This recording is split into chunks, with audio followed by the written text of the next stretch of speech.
So today we're going to review some of the basic anatomy of the heart and some of the common tests and procedures that you may have had done during your visit or stay at the hospital.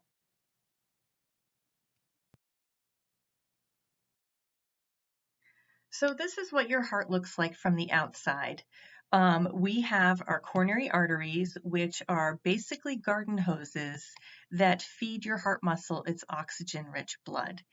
And as you can see here, you have your right coronary artery, you have your left main coronary artery, and off of that comes the left anterior descending artery and the circumflex artery that goes around the back side of your heart.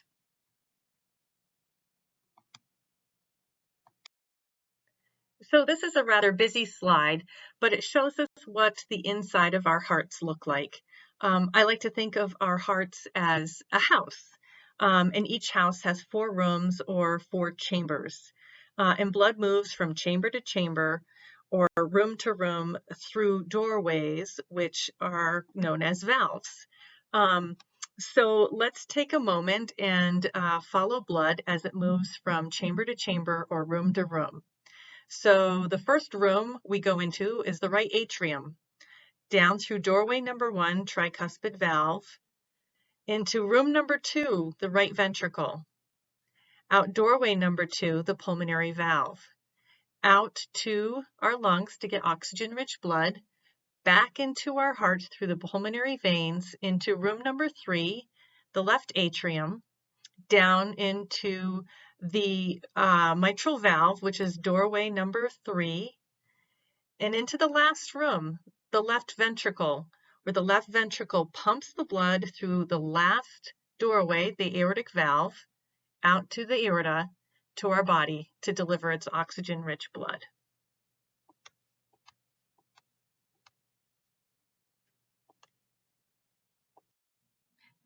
So think of your heart basically as a pump. And like any good pump, it needs 2 things to work. It needs power, or electricity, which we'll be talking about, and it also needs fuel, that blood supply, oxygen-rich blood that we get from our coronary arteries. So one of the common tests that many of you have had is an echocardiogram. And an echo gives your heart team great pictures of your overall heart pump function, how well it is squeezing, and what the valves are doing. So in this brief clip of an echocardiogram, you can see, we talked about earlier, the 4 chambers of the heart, the 4 rooms, and here are the valves, the doorways.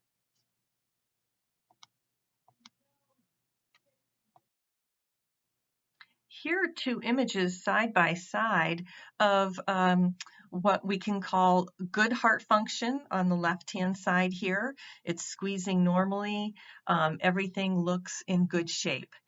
On the right-hand side are images of what a heart looks like when it's not squeezing well. So poor heart function.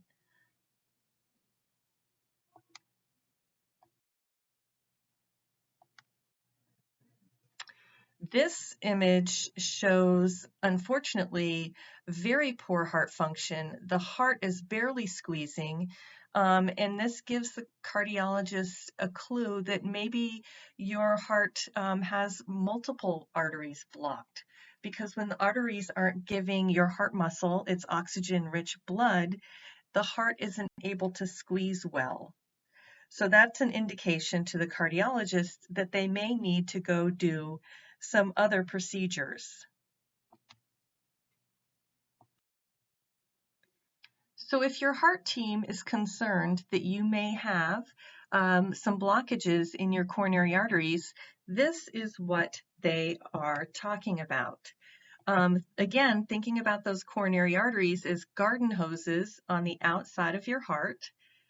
The inside of them can get blocked. Just like an old garden hose gets filled with debris, so can your coronary arteries. They can get blocked up with plaque and therefore not get as much oxygen-rich blood to your heart muscle. This is what we like them to look like, and unfortunately, this is what sometimes happens. So the best way for your heart team to get a look at your coronary arteries is through a cardiac catheterization. And this procedure allows them to see your coronary arteries on the surface, the outside of your heart. And they do that by inserting a catheter or tube into your wrist artery or your leg artery, and they are able to inject a dye. And as you can see by the images here, it lights up your coronary arteries, and they can see if there are any blockages.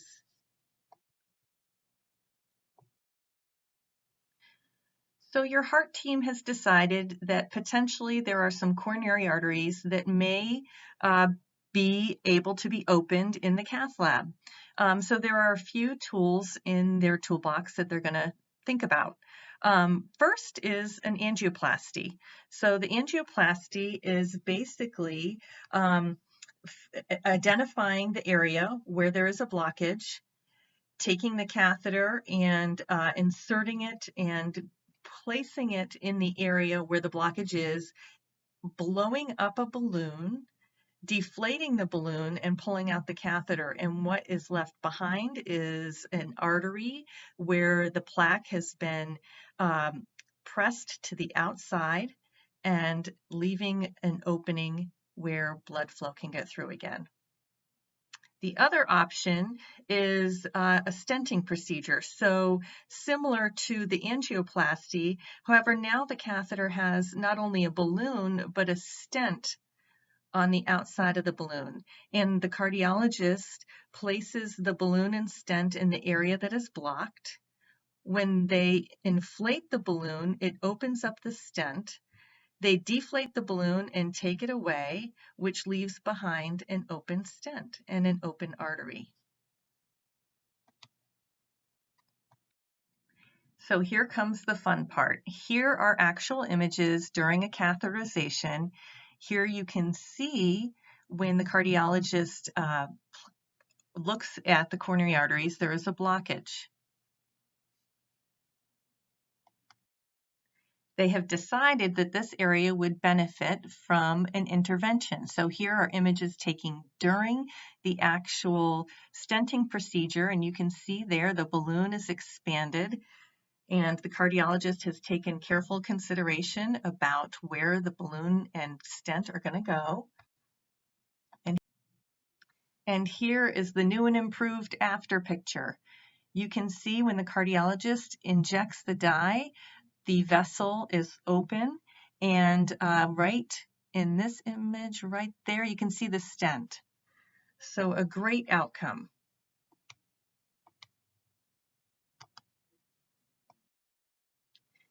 There are times, however, when the stenting procedure is not the best option.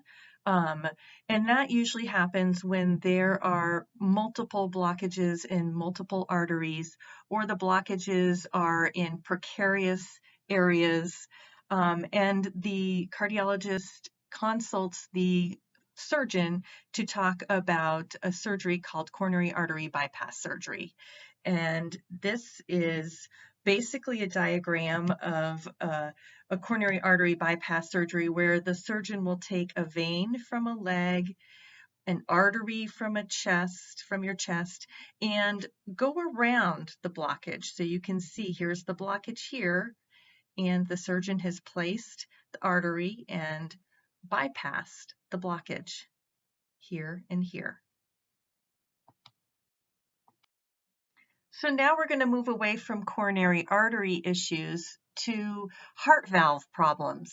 And heart valve problems can be due to a variety of reasons. Either we're born with them, or somehow we get an infection on a heart valve, or as we get older, certainly they can become calcified.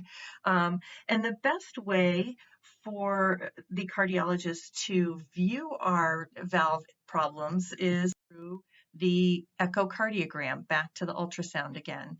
And so you can see in these images on the left here, we have the good valve. We have those doorways working properly. And then over here on the right side is the bad valve. Look how thick that is. Look how it's not opening and shutting well. So the cardiologist has determined that the valve has issues. And valves can be either too tight, and here's a picture of mitral stenosis. And so I think of too tight as the doorway is just really won't shut easily. It's really stiff. It's not opening and shutting. It's just a tight valve, a tight doorway. Or you can look at it this way.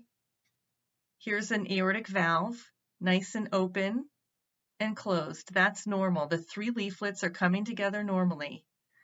Here's what it looks like when it's stenotic or tight. When it opens, it doesn't open well.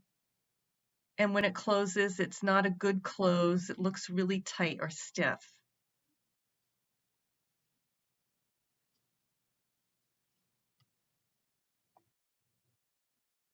This is what happens when the valve is too loose. The fancy word is regurgitation.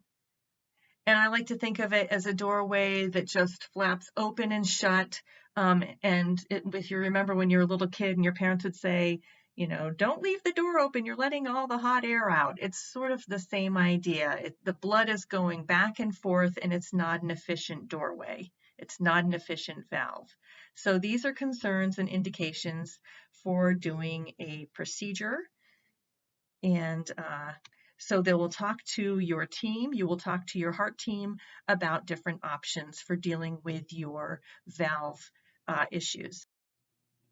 So one option for dealing with heart valve issues is a heart valve replacement.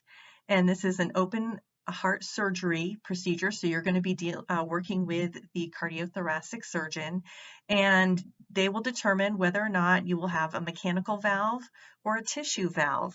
And there are positives and negatives to both, and you can have an informed discussion about which option works best for you. Some people have the option for a TAVR procedure or a transcatheter aortic valve replacement. This is done in the cath lab, so it's not open heart surgery. And a team of qualified heart and vascular members will introduce a new valve through a catheter that is usually inserted into your femoral artery. And most folks go home the next day. So this is a pretty slick procedure, and it works great for those who qualify for it. A MitraClip procedure is a procedure done for folks who have mitral regurgitation or the leaky mitral valve. And this is also done in the cath lab. The cardiologist is able to introduce a catheter that has a little clip on the end of it and basically clips 2 of the leaflets on the mitral valve so it doesn't leak as much.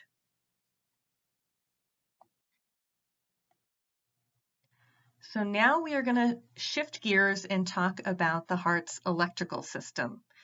And many of us have had an EKG, and an EKG basically records what's going on electrically in our heart. And for those of you that have done our cardiac rehab program, you'll appreciate that you're on the EKG, our telemetry system, the whole time. We're recording your EKG while you're exercising with us. And basic problems with our electrical system, our heart rates can either be too slow, so it's the first image shows here, the first EKG. This is too slow. That fancy word for that is bradycardia, Brady, too slow, bradycardia. Our heart rates can be too fast, tachycardia. They can be irregular, so this EKG shows atrial fibrillation. Or they can be life-threatening rhythms, and this EKG shows something nobody wants to see, which is ventricular fibrillation.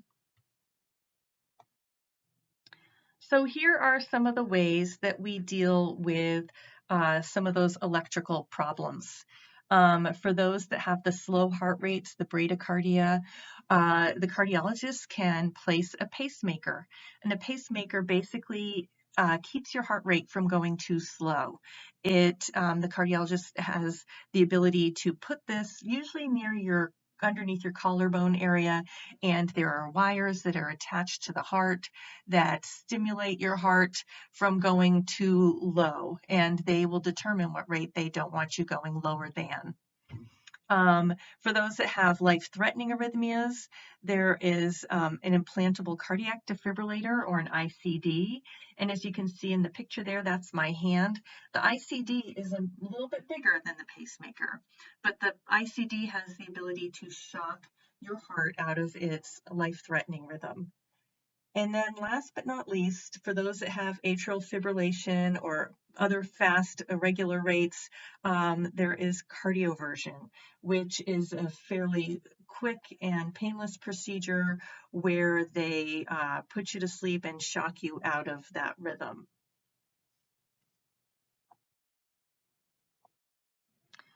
So I think that's it for my basic heart procedures and heart anatomy. I hope you found it useful. I'm sure there are many things out there that I didn't cover, but if you ever have any questions, don't hesitate to reach out to your heart team or any of us here in cardiac rehab. Take care.